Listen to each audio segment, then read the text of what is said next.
bahasa Indonesia sebagai bahasa nasional. Apa itu bahasa nasional? Bahasa nasional adalah bahasa yang memiliki hubungan de facto dengan seseorang dan telah melalui perluasan wilayah yang mereka duduki. Bahasa nasional bisa juga merupakan sebuah penetapan yang diberikan pada satu bahasa yang diucapkan pertama kali pada suatu wilayah di suatu negara. Bagaimana sejarah bahasa Melayu masuk ke Indonesia? Pertama, masa perdagangan dan jaringan maritim abad ke-7 hingga ke-15. Kerajaan Sriwijaya abad ke-7 hingga abad ke-13 memainkan peran penting dalam menyebarkan bahasa Melayu sebagai kerajaan maritim besar yang berpusat di Sumatera. Dan yang kedua, penyebaran agama Islam abad ke-13 hingga ke-16. Penyebaran agama Islam di Nusantara juga turut menyebarkan bahasa Melayu. Para pedagang Muslim dari Gujarat, Timur Tengah, dan Malaka menggunakan bahasa Melayu untuk berdakwah. Yang ketiga, pengaruh kerajaan Melayu dan Islam. Kerajaan-kerajaan Melayu seperti Sriwijaya, Malaka, dan Kesultanan Johor memiliki pengaruh besar di Nusantara. Bahasa Melayu menjadi bahasa resmi kerajaan diplomasi. Yang keempat, ada kolonialisme dan administrasi Belanda. Pada masa penjajahan Belanda, bahasa Melayu digunakan sebagai bahasa administrasi di daerah-daerah tertentu. Belanda memanfaatkan bahasa Melayu karena sifatnya yang sudah dikenal luas sebagai bahasa perantara. Mereka mencetak buku-buku pelajaran dan surat kabar dalam bahasa Melayu yang semakin memperluas penggunaannya. Kelima, peran dalam pergerakan nasional. Bahasa Melayu menjadi dasar bagi pembentukan bahasa Indonesia. Pada Sumpah Pemuda tahun 1928, para pemuda Indonesia memilih bahasa Melayu, yang kemudian disebut sebagai bahasa Indonesia sebagai bahasa persatuan. Pilihan ini karena bahasa Melayu dianggap sederhana, mudah dipelajari, dan sudah dikenal oleh berbagai suku di Indonesia.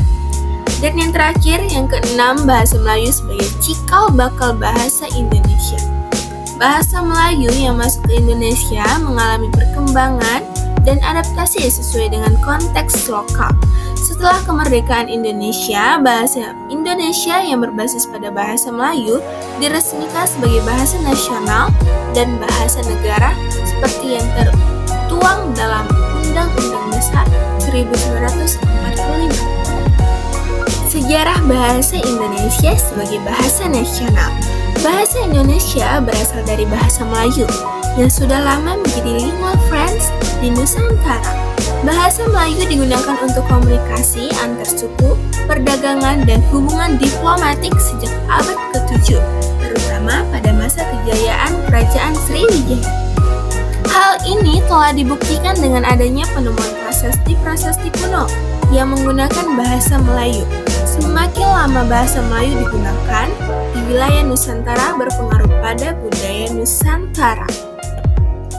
Berikut adalah contoh prasasti kuno yang menggunakan bahasa Melayu di Kerajaan Sriwijaya.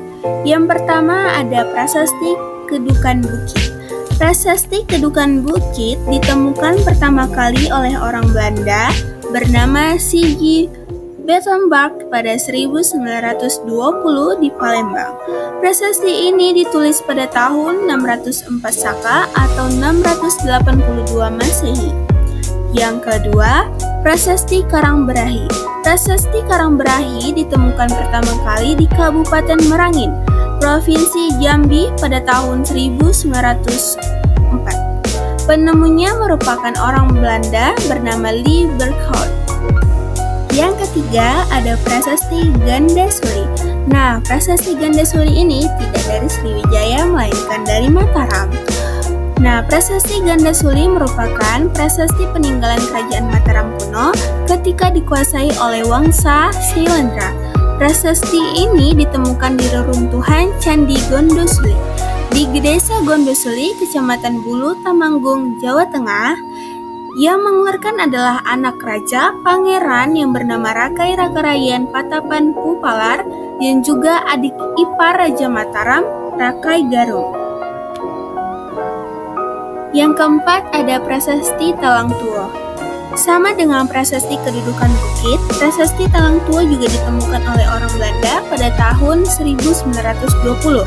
Prasasti ini berukuran 50 x 80 cm dan terdiri dari 14 baris tulisan. Prasasti yang terakhir yang berangkat tahun 608 Saka atau 686 Masehi ini ditemukan di Bangka Belitung pada bulan Desember 1892. Penemunya adalah J.K. van der Molen, seorang administrator asal Belanda. Bahasa Melayu pun mulai menyerap kosakata dari bermacam bahasa di berbagai negara, seperti bahasa Persia, bahasa Sanskerta, bahasa Arab, hingga bahasa-bahasa Indonesia sendiri akhirnya resmi digunakan bangsa Indonesia saat peristiwa Sumpah Pemuda tanggal 28 Oktober 1928. Peresmian bahasa Indonesia tersebut bermakna politis karena bahasa Indonesia pada saat itu telah dijadikan sebagai alat perjuangan kaum nasionalis, yang juga selaku perencana bahasa untuk bisa mencapai negara Indonesia yang merdeka serta berdaulat. Kedudukan bahasa Indonesia sebagai bahasa nasional tersebut dibuktikan dengan adanya pernyataan-pernyataan Sumpah Pemuda.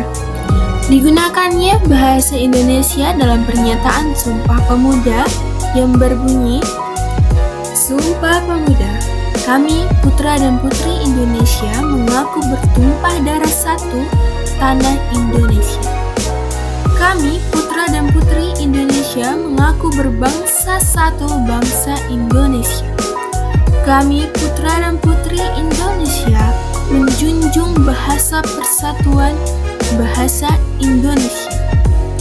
Digunakannya bahasa Indonesia sebagai alat pemersatu bangsa.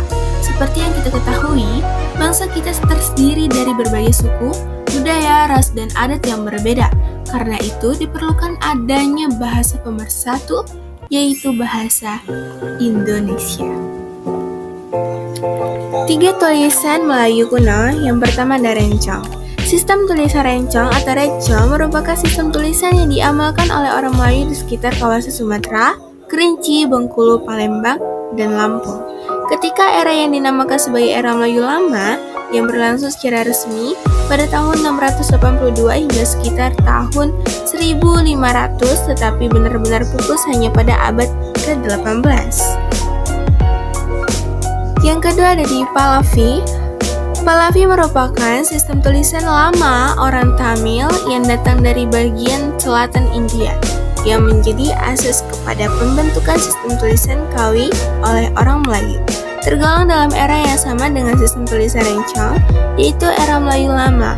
Sistem tulisan Pahlavi yang berdasarkan kepada masyarakat India dan agama Hindu menyebabkan kesukaran apabila tibanya era kedatangan Islam pada masyarakat Melayu. Ketiga ada Kawi. Tulisan Kawi adalah sistem tulisan yang digunakan oleh orang-orang Melayu sejak abad ke-8. Digunakan serentak dengan berbulanya era permulaan tulisan Jawi di kalangan orang Melayu. Ini berdasarkan kepada penemuan sebuah batu nisan orang Melayu yang dikenali dengan nama Ahmad Majnun di Pangkalan Kempas, Sungai Ujung, Negeri Sembilan. Batu nisan yang tertera tahun 1463 memaparkan kedua-dua bentuk tulisan, yaitu Kawi dan Jawi. Melambangkan era tersebut merupakan era transisi tulisan orang Melayu kepada tulisan Jawi yang ada sekarang, serta bukti kedatangan pengaruh Islam yang mulai berdampak di tanah Melayu. Sejarah penggunaan bahasa Indonesia dalam kehidupan sehari-hari. Periode awal di tahun 1945 sampai 1950.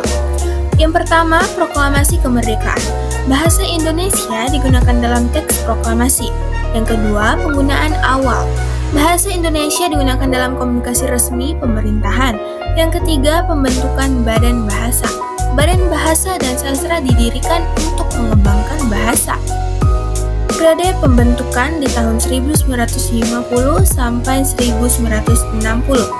Pertama, Kamus Bahasa Indonesia. Kamus pertama diterbitkan di tahun 1953. Yang kedua, penggunaan dalam pendidikan. Bahasa Indonesia menjadi bahasa pengantar di sekolah. Yang ketiga, penggunaan dalam media. Surat kabar dan majalah pertama kali diterbitkan. Periode ekspansi di tahun 1960 sampai 80. Yang pertama, penggunaan dalam radio dan televisi. Bahasa Indonesia digunakan dalam siaran. Yang kedua, penggunaan dalam bisnis. Bahasa Indonesia digunakan dalam komunikasi bisnis. Yang ketiga, penggunaan dalam sastra. Buku-buku sastra Indonesia mulai diterbitkan. Yang kedua, periode modernisasi. Tahun 1980 sampai 2000. Yang pertama, penggunaan dalam teknologi. Bahasa Indonesia digunakan dalam komputer dan internet. Yang kedua, penggunaan dalam komunikasi internasional. Bahasa Indonesia digunakan dalam ASEAN dan PBB. Yang ketiga, penggunaan dalam ilmu pengetahuan. Bahasa Indonesia digunakan dalam jurnal ilmiah. Periode kontemporer di tahun 2000 sampai sekarang. Yang pertama, penggunaan dalam media sosial. Bahasa Indonesia digunakan di Facebook, Instagram, dan Twitter. Yang kedua, penggunaan dalam aplikasi. Bahasa Indonesia digunakan dalam aplikasi mobile. Yang ketiga, penggunaan dalam komunikasi global. Bahasa Indonesia digunakan dalam hubungan internasional. Faktor yang mempengaruhi penggunaan bahasa Indonesia. Yang pertama, globalisasi, pengaruh bahasa asing. Yang kedua, teknologi, perkembangan internet dan media sosial. Yang ketiga, perubahan sosial, perubahan budaya dan nilai-nilai. Yang keempat, kebijakan pemerintah, peraturan dan kebijakan bahasa. Penggunaan bahasa Indonesia dalam berbagai bidang. Yang pertama, pendidikan, bahasa pengantar di sekolah dan universitas. Yang kedua, pemerintahan, dokumen resmi, surat edaran, pengumuman. Yang ketiga, bisnis, komunikasi dengan klien, laporan keuangan. Yang keempat, kesehatan, komunikasi dengan pasien. Yang kelima, teknologi, aplikasi, situs web, email. Yang keenam, seni dan budaya, sastra, musik, teater. Yang ketujuh, komunikasi massa, media sosial, surat kabar, dan televisi. Sejarah penggunaan bahasa Indonesia dalam kehidupan sehari-hari.